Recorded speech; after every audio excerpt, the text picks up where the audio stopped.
How close is the manuscript 1Q Isaiah A from the Dead Sea Scrolls to our current copies of the Bible? Did Wes Huff overstate its accuracy, making it seem miraculous, so to speak, on the Joe Rogan Experience? How similar is it to the book of Isaiah that's in the Bible? One of the things that shocked them about Isaiah was that it was word for word identical to the Masoretic text. Today we have pastor and professor Dr. Anthony Ferguson, who has written his dissertation in this field and continues to publish in this particular field. Dr. Ferguson, it's great to have you back on the show talking about the Dead Sea Scrolls yet again. And this unique manuscript has been all the talk for a couple weeks. So the moment we connected, I thought this would be amazing if you could give us some insight from your own experience. So thanks for being willing to come on. Yeah, I'm happy to be here and talk to you about 1Q Isaiah, Sean.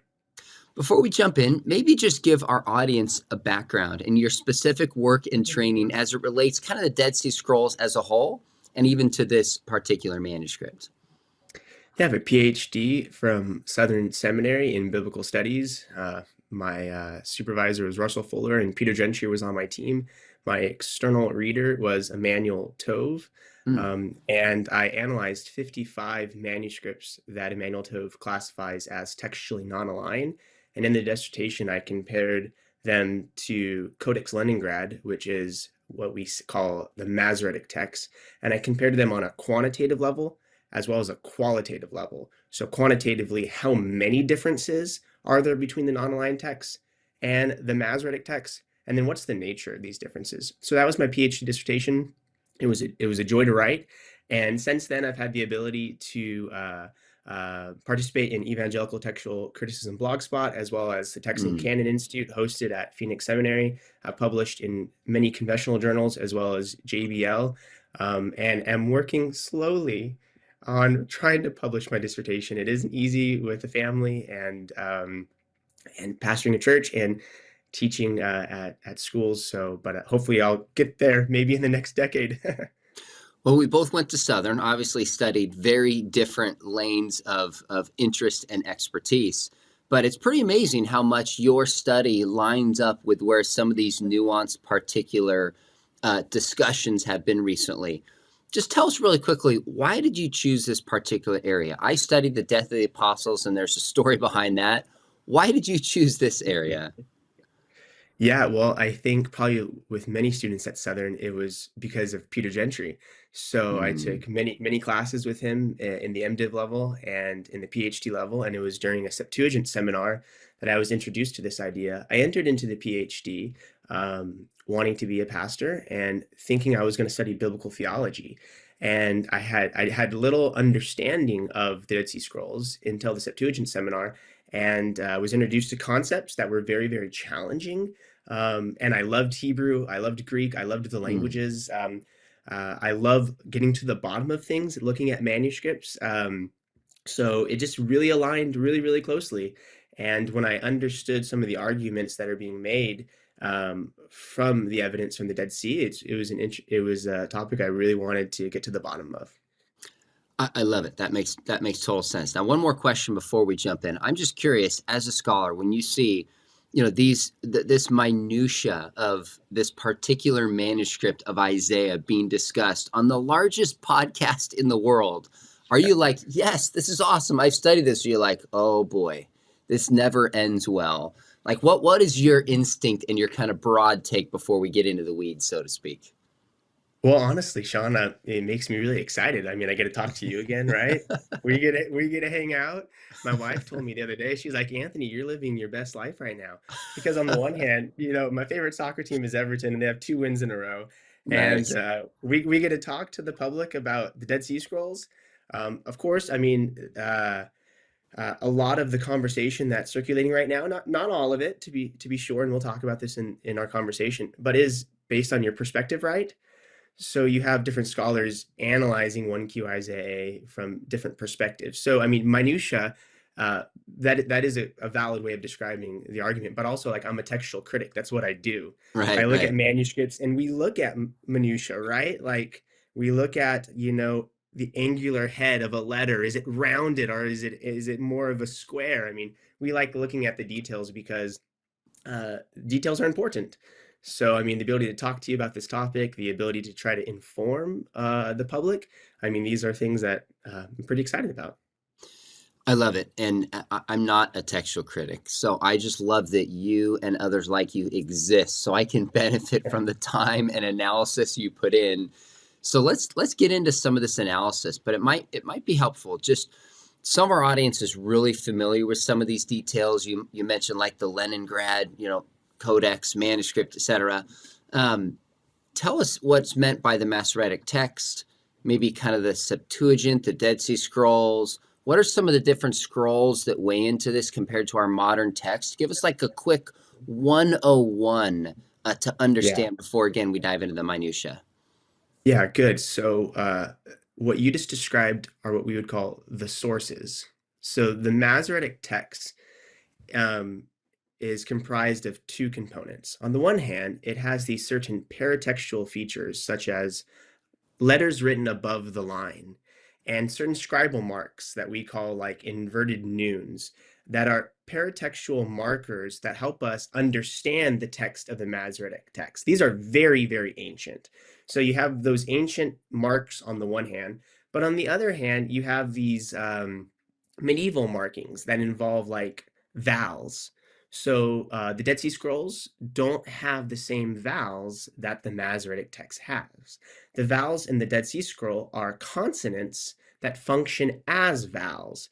But in Hmm. the 6th to 9th century AD, Masoretes added certain vowels, mostly to the bottom of the word, but also sometimes to the top of the word to indicate the vowels. So these are involved in the Masoretic text, as well as the accents. These are cantillation markers, and they also function a bit like commas and periods and colons. So the punctuation, the Masoretic text has added these vowels and the punctuation, as well as marginal notes that scholars would call masora. These masoras are added to the Masoretic text. So that's what we're talking about. We're talking about an ancient consonantal text with these ancient markings and then these medieval markings, and all together, that's the Masoretic text. Our best copy of the Masoretic text is Codex Leningrad. If you were to pull up a copy of the Hebrew Bible, that's what it would be based on. The Septuagint is a very, very important source in Old Testament textual criticism. It began to be translated around the middle of the 3rd century BC and was most likely completed before the turn of the era, so before the advent of Christianity, to be sure. And, the Septuagint, the term can be really controversial, but basically, Hmm. what we mean by Septuagint is basically the Greek Old Testament scriptures. Most scholars, that's what they use when they're referring to it. If I use it in this conversation, that's what I'll be referring to, the Old Testament translated into Greek. Now, the Dead Sea Scrolls is a popular term that refers to about 1,000 manuscripts discovered in the Judean desert. So, of course, the most popular site that Dead Sea Scrolls were discovered was none other than Qumran. But Hmm. Dead Sea Scrolls were discovered at other sites as well, like Masada, the mighty fortress Masada, Nahal Hever, Nahal Merbaat, Wadi Sa'adim, many places. And collectively, these 1,000 manuscripts, about a quarter of which are biblical, are what we call the Dead Sea Scrolls. So it's important that we understand that not all Dead Sea Scrolls are from Qumran, but every text we found near Qumran is a Dead Sea Scroll. So, Okay, that makes sense. I've actually been yeah, to Qumran and kind of walked up the hill into the cave yeah. one where 1Q Isaiah A was found. Is pretty cool Mm, moment. But if tell me if this is too simplistic. So we have basically a roughly 1,000-year gap between probably when, say, 1Q Isaiah A was written and kind of the modern copies that we have rooted in the Masoretic text. And so it's been copied for 1,000 years. And the question is, how mhm. carefully has this been copied? And Wes Yeah. Huff said word for word on the Joe Rogan Experience. And then Mhm. some scholars have stepped in and said, okay, wait a minute. Is this just popularizing and overstating something? Or is this really accurate and true? And then it's created all this debate about the particulars of Yeah. copying that we're weighing in today. Is that a fair synopsis as you see it, or would you correct or qualify anything there? It sounded pretty good, Sean. I think the only qualification or correction I would make is that Wes Huff's argument was that Isaiah has been copied carefully. So when he mentioned 1Q Isaiah A, I mean, certainly the fact that 1Q Isaiah A demonstrates the antiquity of the Masoretic text, I think is that's a great takeaway. But you can't jump from that and say our entire Old Testament has been copied carefully on the basis of 1Q Isaiah A, right? Like you have to have more data and more evidence than that. So I think what you said is perfectly right, but I think Wes Huff's point was simply that we could show that Isaiah has been carefully copied when we compare 1Q Isaiah A to the Masoretic text. Okay, so maybe tell us a little bit more about 1Q Isaiah A and why it's so popular. Yeah, there's several reasons why it's popular. I mean, on the one hand, it's a copy of Isaiah, right? Mm. So, I mean, Isaiah is super popular in church history. People call this like the fifth gospel. It's when you look at the New Testament, Isaiah is quoted or alluded to often. And at in the Dead Sea, I believe the statistics is 22 copies of the book of Isaiah have been discovered, 6 commentaries, and several different non-biblical works that are alluding to Isaiah. So Isaiah is popular today. I mean, if any pastor is going to preach a prophet, it's going to be the book of Isaiah, I think, right? At least Isaiah 7:14, Isaiah Sure. 9, Isaiah 11, right? Isaiah is popular because I mean, I think in a really clear way, it speaks to hope in a coming Messiah. So Isaiah was popular because of that reason. Now, Isaiah was popular because of that reason to the Essenes. So it's popular to us because it's just Isaiah. I mean, connected to this point, it's popular because it's biblical. I'd imagine most of our audience here today have never heard of the Aramaic documents from Elephantine discovered on the Nile River in Egypt. These are Jewish Aramaic documents, but they're not popular because we found no Bible there, right? Mm. So, I mean, non-biblical texts, um, documents, marriage contracts, the transaction of goods, like ancient documents that depict these things are ordinary, right? They're not extraordinary. So I think 1Q Isaiah A is popular because it's Isaiah, it's biblical, right? It's also popular because it's nearly intact. When we if we were to put all of the biblical Dead Sea Scrolls together, 1Q Isaiah A would comprise a quarter of this text. Mm. So it's a huge amount of biblical text. It would be inaccurate to say it's entirely complete. There are a few lacuna scattered throughout the text, but by and large, Sean, I mean, you have an entire biblical text. You have the beginning, and you could look online and you could see the stitching holes to the right of the first column, which indicates a Mm. handle sheet.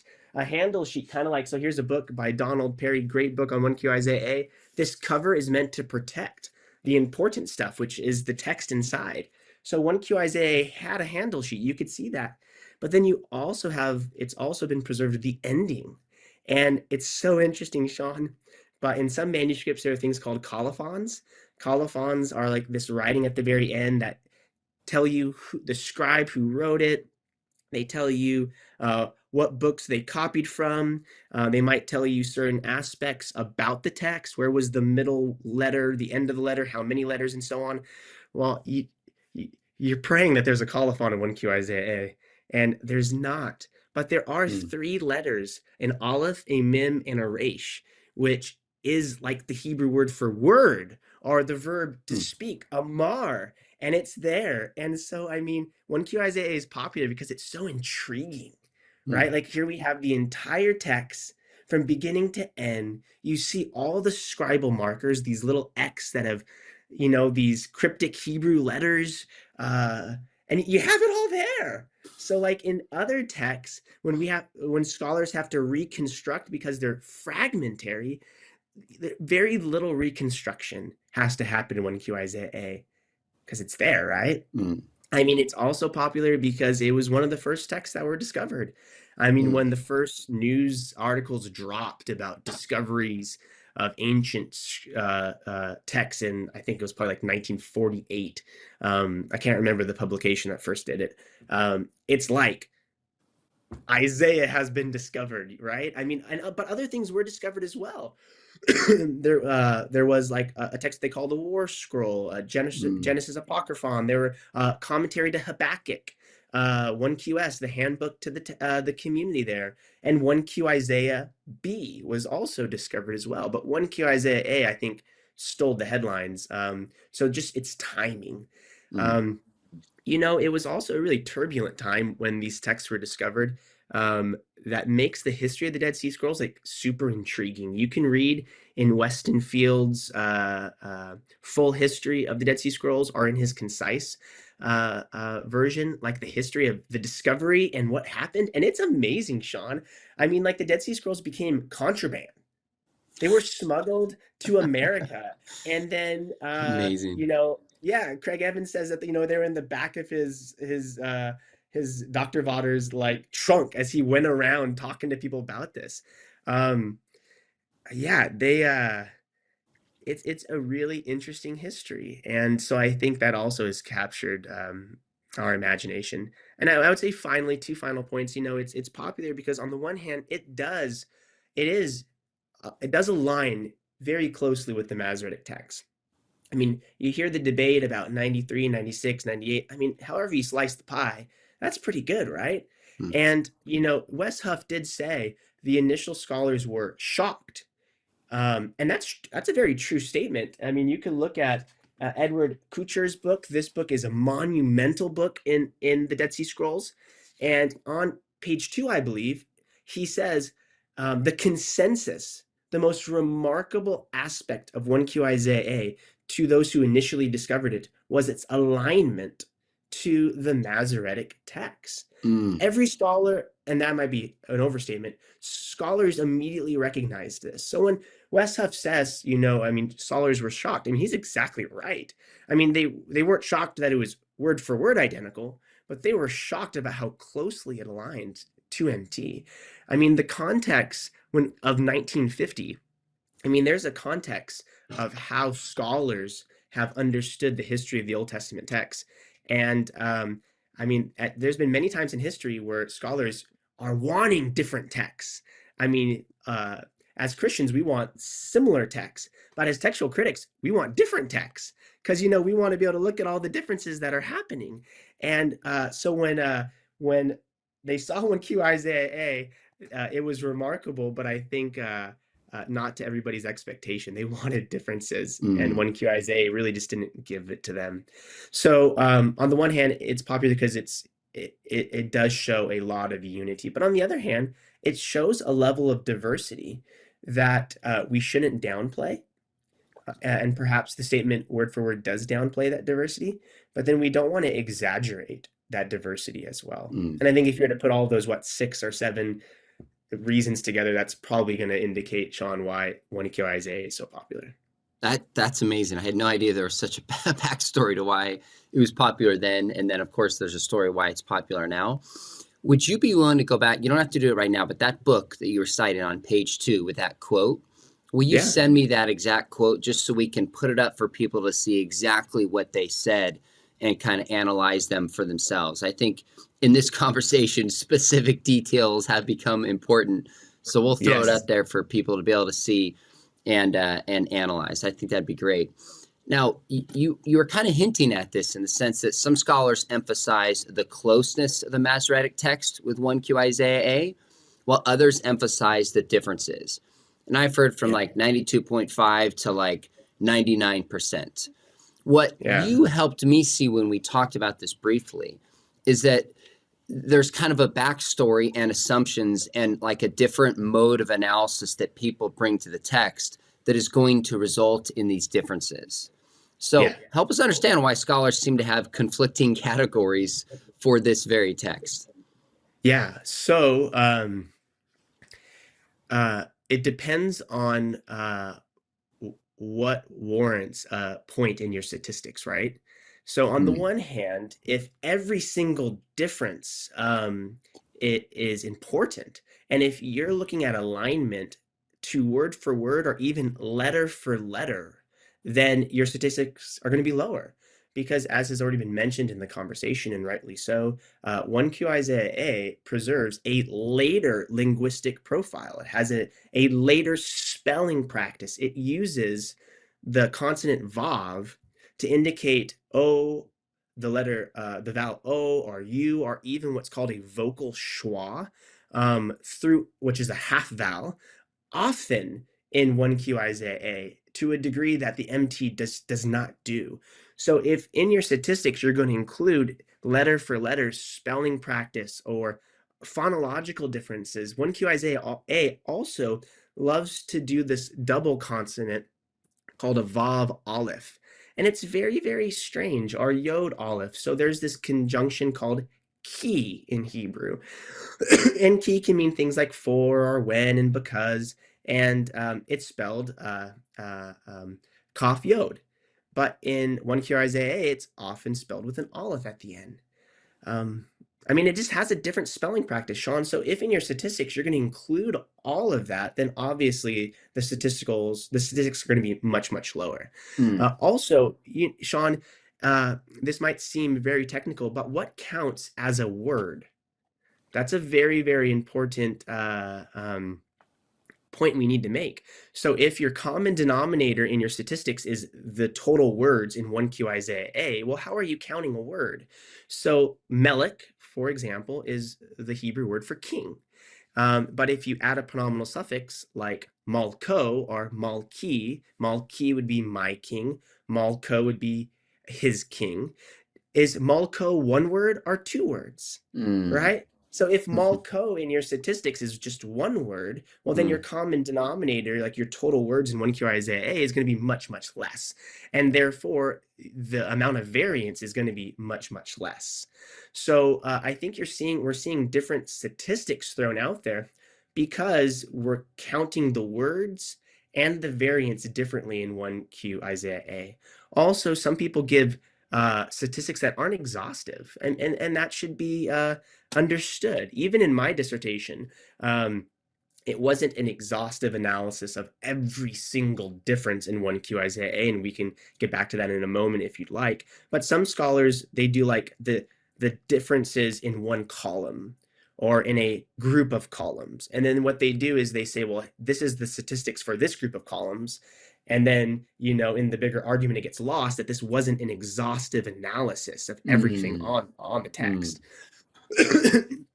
So I think these reasons are going to yield slightly different statistics. In my dissertation, I think I wrote it down somewhere. I analyzed 25,374 words. And what I did was I used malko as two words.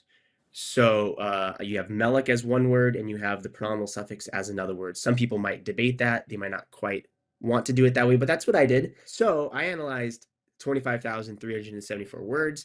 And when I only counted variants that don't result in a synonymous reading. So like if the reading between MT and 1Q Isaiah A is a synonymous reading, I didn't count it as a variant.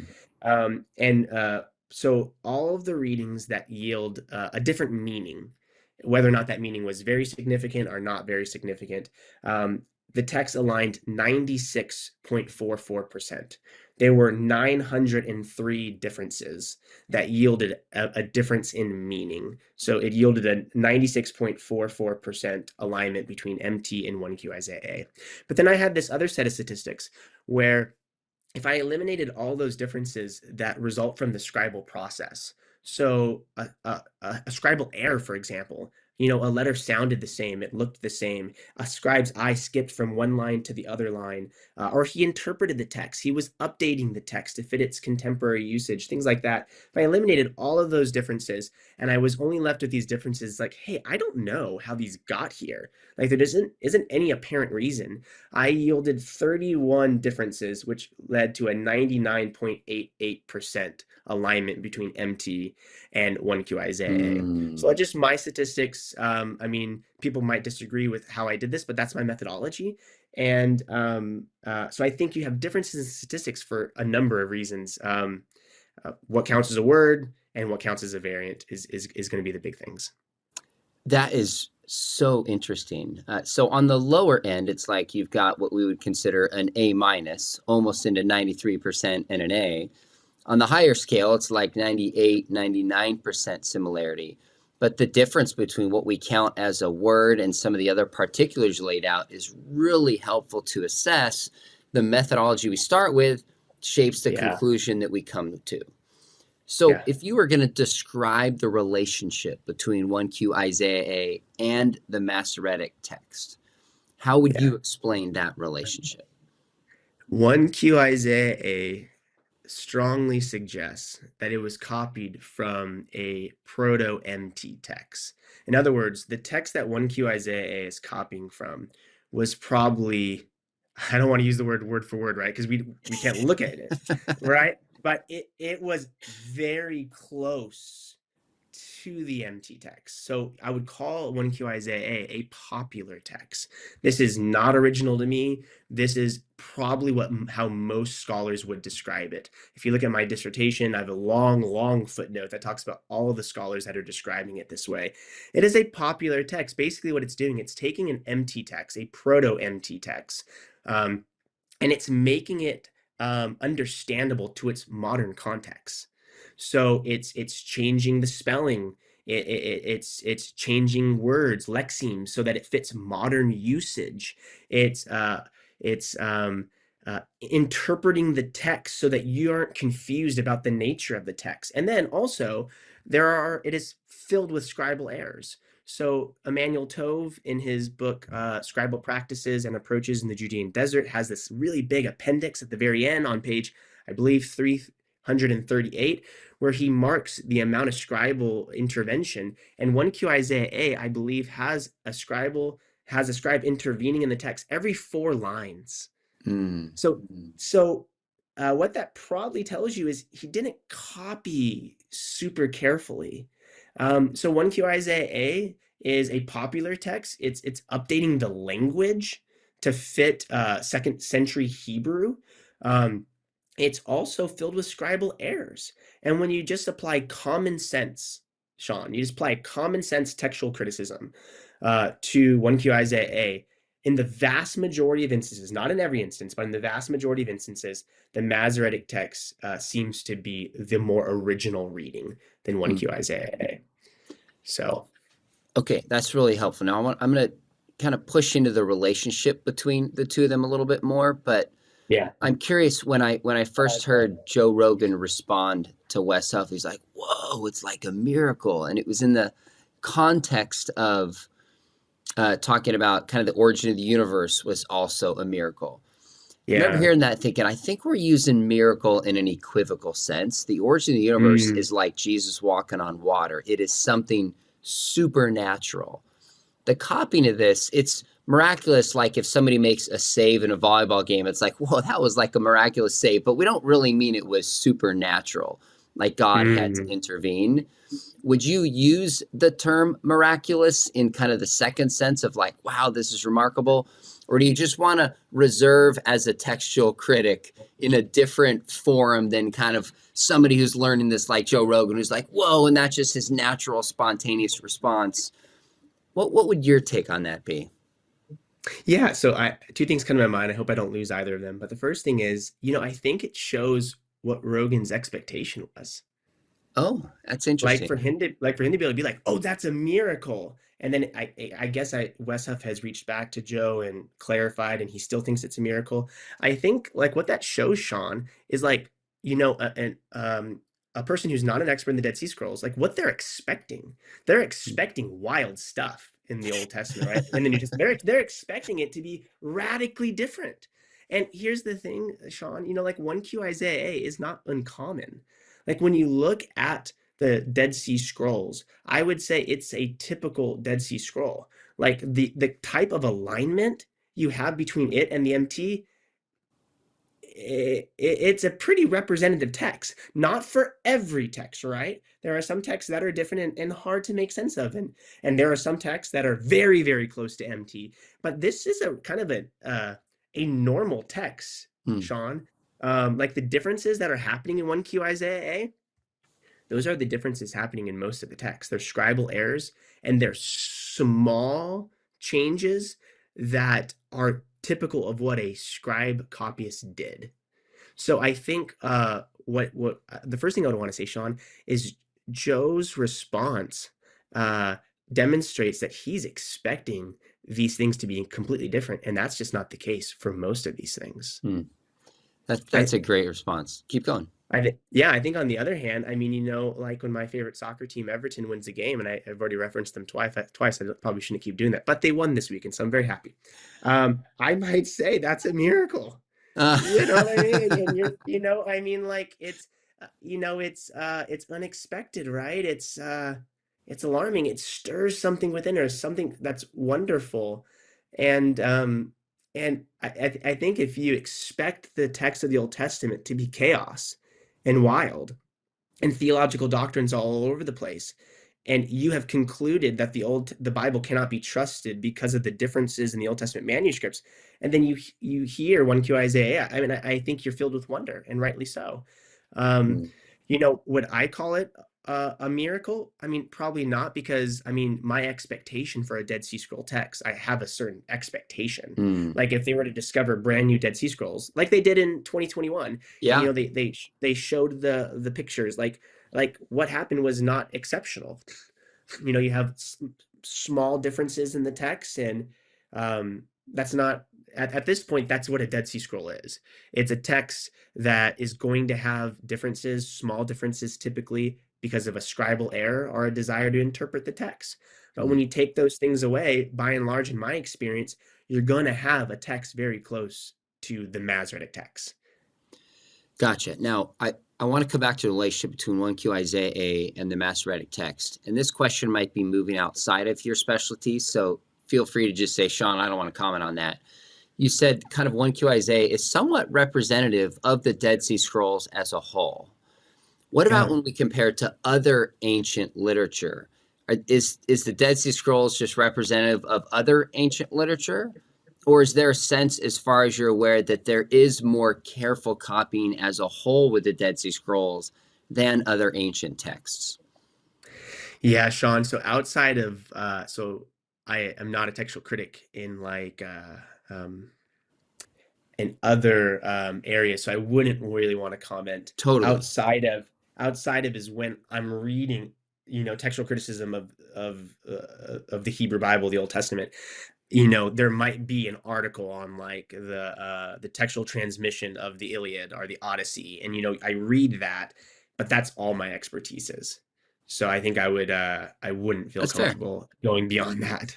No, that's great. I wouldn't expect you to. That's awesome. I appreciate you staying in your lane, so to speak. Couple more questions for you, Anthony. Can you give us a fuller picture of this text?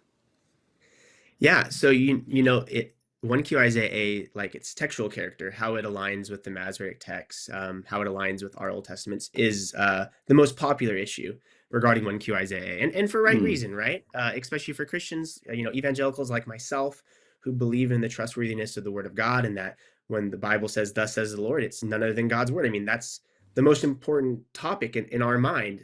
But 1Q Isaiah has several other really fascinating features to it. As I mentioned earlier, it has evidence indicating a handle sheet to the right. So this would be like a cover of 1Q Isaiah that protected it.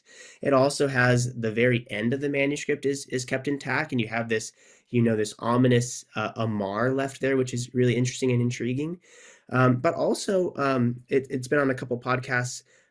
There's actually a bisection in 1Q Isaiah, or you might have heard scholars say like the bifurcation of 1Q Isaiah.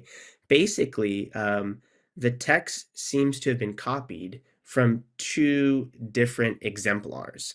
And so when you look at the first 33 columns, the orthography is less, it's more defective. It's more like MT. But then in the second Hmm. half, it starts going crazy. It's very, very full. Also, at the end of column 33, Sean, there are three blank lines that are left blank at the very bottom of, Huh. of the column. And what this has done is it's caused many scholars to postulate and ask questions, is like, do these differences indicate that something about the compositional history of Isaiah. So you might be aware that some scholars think that there was three Isaiahs or four Isaiahs, multiple Isaiahs, and scholars like Paul Kale and others have argued that this indicates that, but it doesn't. And the reason why I want to say something to you is because I think in one of the more recent podcasts, there was conversation about, does this prove that, there were two Isaiahs that were brought together into what we know as Isaiah? And that's probably not the case. The bifurcation of Isaiah into two halves, I would even go as far as to say doesn't. It does not indicate anything about the composition of Isaiah or the theology of Isaiah or the scribe of Isaiah. I think it's bifurcated for very practical reasons. So if you notice, the division is entirely in half. 33 columns on one side, 33 columns on the other side. I wrote down some other statistics here, and it's actually very interesting. Oh, I misspoke. 27 columns on one side, Okay. 27 columns on another side, 33 chapters on one side, 33 chapters on the other side. Gotcha. But even if you continue, the manuscript is made, the writing surface is parchment, animal skins. And it's very, very interesting. You typically have 3 to 4 columns of writing per animal sheet, and you have 8 sheets on one side and 9 sheets on the other. But remember, that handle sheet was there too. So most likely it was 33 chapters in 27 columns on 9 pieces of leather, 9 pieces of leather.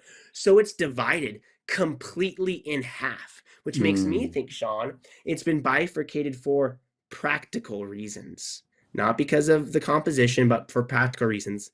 I've never copied a Hebrew manuscript letter for letter, word for word. Sure.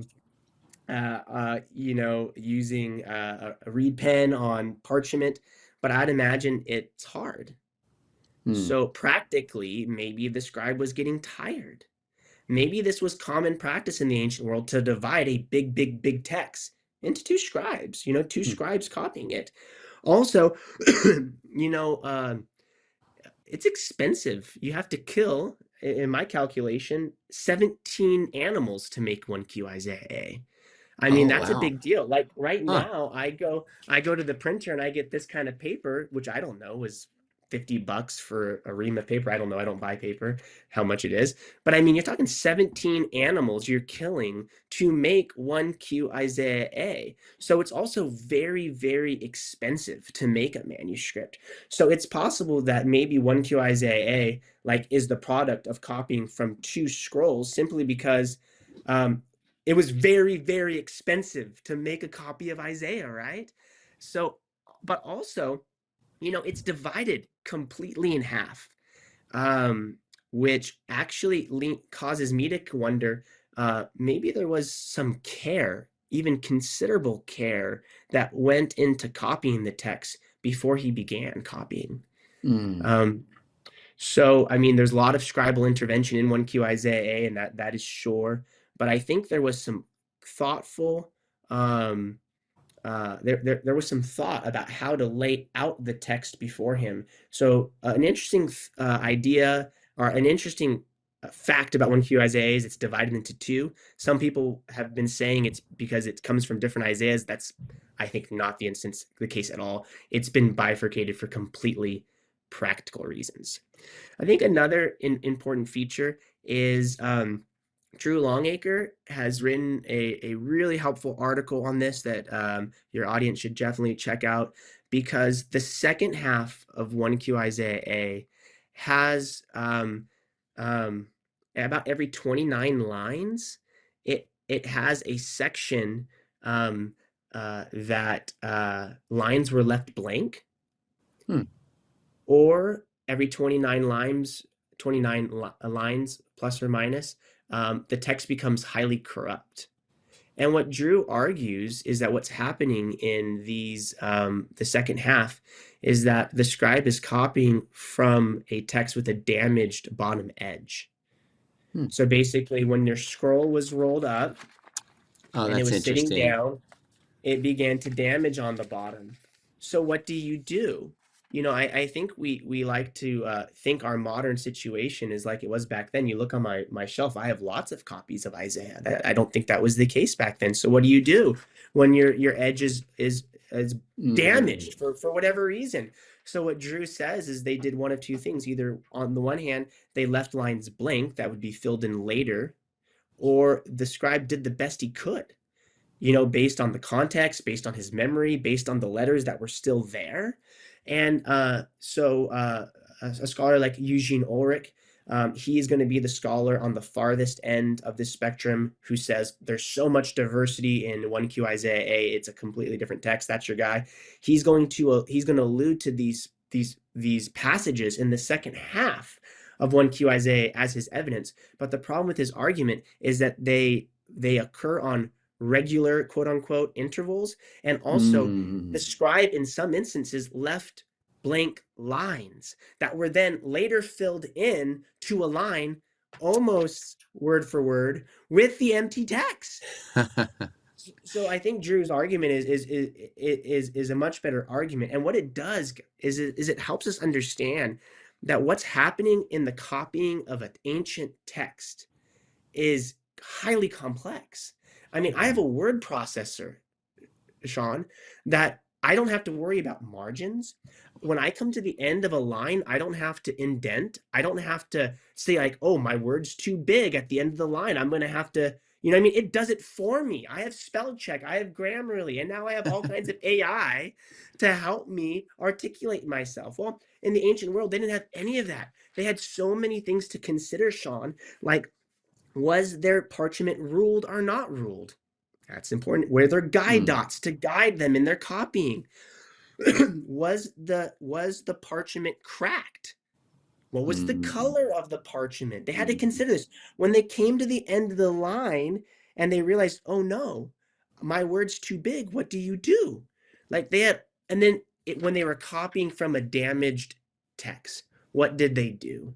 I mean, I honestly am of the persuasion that what's happening in 1Q Isaiah A and most of the Dead Sea Scrolls, it's just the complexity of copying in the ancient world. mm, mm. Um, there's a couple things else I could say about that, but that's probably sufficient. There's lots of fascinating features of 1Q Isaiah A. Well, maybe I'll say to our audiences, if you want us to come back and do a deep dive and maybe pull some graphics up and walk through some of the particulars that would be a little bit more academic than we typically do on this channel, let me know. Put a comment down. Say, yes, we want it, or no, you lost me already. Either one would be helpful for me to assess what helps you, our viewers, most on this topic. I know you're willing because you love this stuff, Yeah, Anthony, and your enthusiasm yeah, is just pouring through, which is awesome. Let me ask you these last couple yeah. questions as we kind of wrap up. So you you have some hesitance in using word for word, not because you don't think 1Q Isaiah A was copied carefully and doesn't largely align with the Masoretic text, but even the question, what does word for word mean, with the example that you gave? So maybe Yeah. briefly describe some of the texts whose nature may warrant such a description if such texts exist in the Dead Sea Scrolls. Yeah. So, I have never used the description word for word to describe 1Q Isaiah A.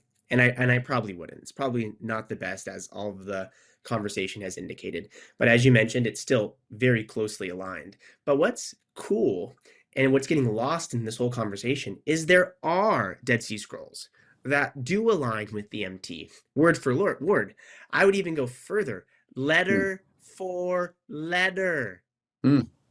Just pause that for a moment. Letter for letter. Now that's a little hyperbolic because there's one text, the Masada Leviticus B text, that has one letter difference, and Hmm. it does not change the meaning at all. So Emmanuel Tove says this text has about 473 words. In my calculation, it was about 600 words. And again, I've already talked about how you can arrive at different words. Right, And right. it's only one difference. And it's a difference of spelling. That's the difference. Do That's you crazy. represent do you represent an I with a consonant or not? That's the difference. Every single letter for letter aligns with the MT.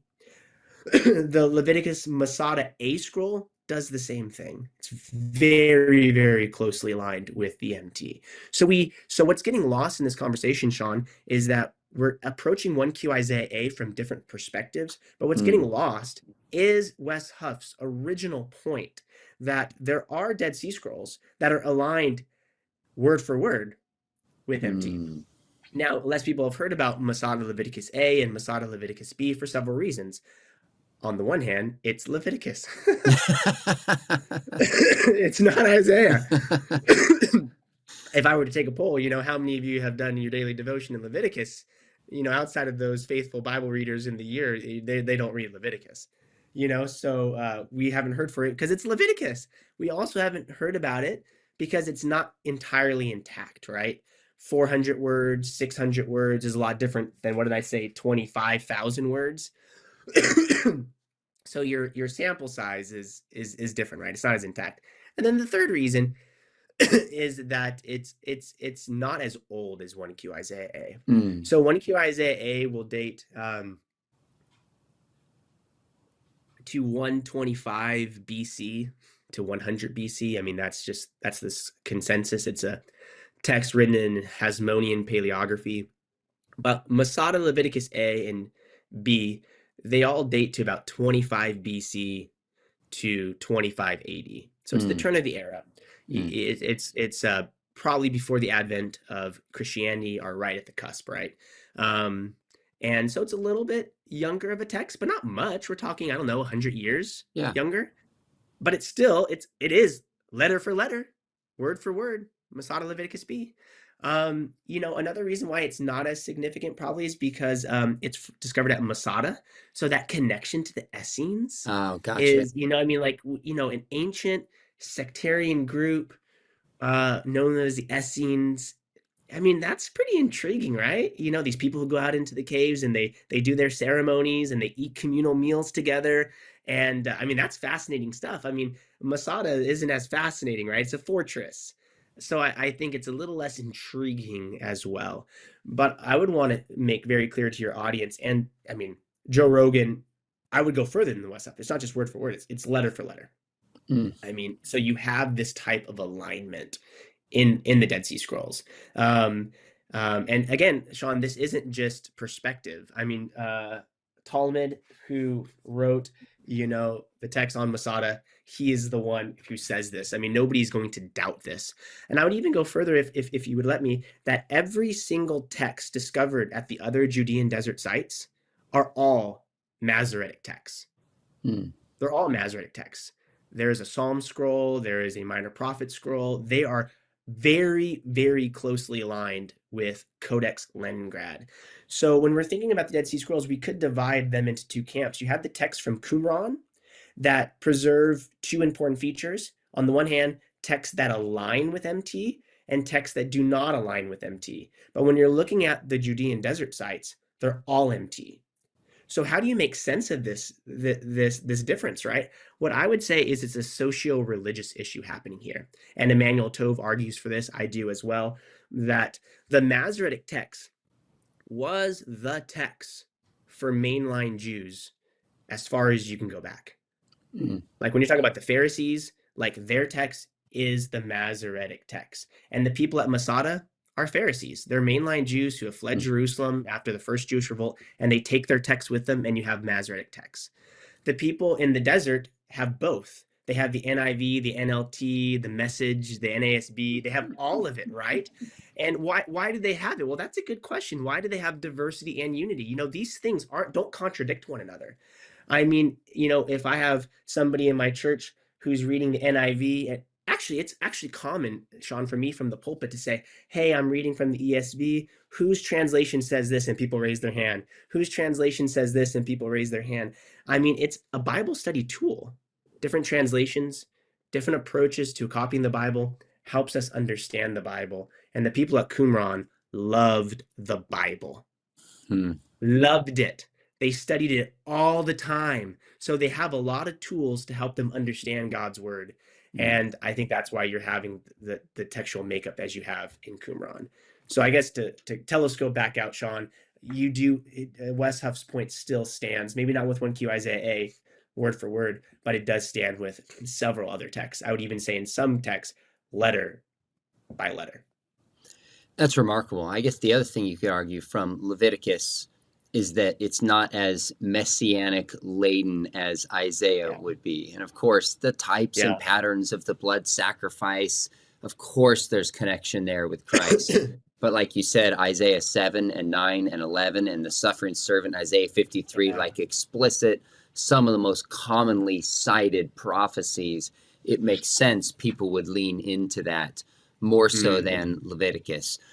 Any last words, anything we missed, or maybe just encouragement for people as they talk about this? So, there's the trade-off between just trying to make a point for somebody who doesn't understand the Dead Sea Scrolls and then somebody who's a scholar. Like, what advice would you give just kind of to apologists and Christians when talking about these topics, to be fair, but also Yeah. point out some of the strengths of what the Dead Sea Scrolls point out? Yeah. So I would say, what pointers? Never be afraid of facts. We shouldn't be afraid of facts, and we shouldn't feel the need. And I don't think Wes Huff did this, but for any apologist or person who's listening to this, never feel the need to overstate your case. I think Wes Huff made a mistake, as he said in his video, but we don't need to be afraid of the facts. Let's give people the facts. Let's not overstate our case. Let's not read more into the facts than the facts let us read in. Like, let's look at the facts. But then, as evangelicals in our various fields, like, let's do our best to construct a framework that is faithful to the Bible and is faithful to God. And I think when we look at the Dead Sea Scrolls, you could do that. I mean, that's what that I've done, and other scholars have done as well. There is an incredible amount of diversity preserved at the Dead Sea Scrolls. Differences, I've already talked about this. Most of them it's very, very minor. Most of it is spelling. Most of it is updating the text. Some of it is interpreting the text and harmonizing the text. But then it also includes an incredible amount of unity. And I would just say it to the audience, like, what if God didn't allow the unity to be preserved? Like, in God's sovereignty, when a Roman soldier took a knife and cut a text in half, when literally a cow went to the bathroom on these texts, or a worm was eating holes in the parchment. Like, what if in God's sovereignty, he didn't allow any of the unity to be preserved? And just the diversity. Like, I would say, like, we should be thankful to God for the textual evidence that we do have. And ultimately, at the end of the day, the God who spoke his word is preserving his word exactly the way we want it to have. And I don't think we need to complain about it. I think we need to do the best job we can with the facts and doing it in faith. And that's what I've tried to do. And I think when you look at the Dead Sea Scrolls, you can read it in a way where it really builds up our faith. I love it. Last question. I'm curious, what if you were going to give a text for someone to read and say, you know what, I want to start and kind of get into this and understand it myself. I have a book from Peter Flint called The Dead Sea Scrolls, and he actually signed it for me, which was pretty cool. A few years ago, and I had a chance to meet him, so that's a treasure for me. It's just called The Dead Sea Scrolls. But is there one that maybe you would recommend for people to start and yet get some depth and understanding of this? Yes, Weston Field. Let's see if I have it on me. I think it's right here, actually. So he has a full history, and unfortunately, he has recently passed away. But I would start with this short history. The Dead Sea Scrolls, a short history, Weston Fields. It's going to be complementary to the book you just showed the audience, Sean, because the book you just showed is an introduction to the Dead Sea Scrolls as a field. This is going to be an introduction to the field. So he's going to talk about the history. How were these things discovered? Who were the major scholars at play? It's pretty cool stuff. So I'd recommend this as a great place to get started. Awesome. I love it. All right, friends, let us know if you want us to come back and do a deep dive on some of these issues. Anthony, you're my guy. You know your stuff. You bring great enthusiasm. Obviously love God's word and love studying this. So really thankful that you would come back. We will have you back on again. Folks, make sure you hit subscribe. We've got lots of other programs coming up on the Bible. have a couple ones coming up on near-death experiences again that were really fascinating, and a range of topics. I have a visit to a Buddhist temple, like the Hindu temple that I visited. Going to give a little tour and have a conversation with a monk with my son. So make sure you hit subscribe. You won't want to miss that. And we'd love to have you come study apologetics at Biola. We go into some depth on the Dead Sea Scrolls and biblical authority and transmission. In one of our classes, I teach on the resurrection, problem of evil. Information below. Would love to have you come study and get a master's. Or if you're not ready for that, we've got a certificate program. We'd love to walk you through more formally how to get some apologetics training. Anthony, always enjoy it. Really appreciate you taking the time to come on and hopefully bring some clarity on this issue and this debate that's still raging as we film and post this. Thanks, brother.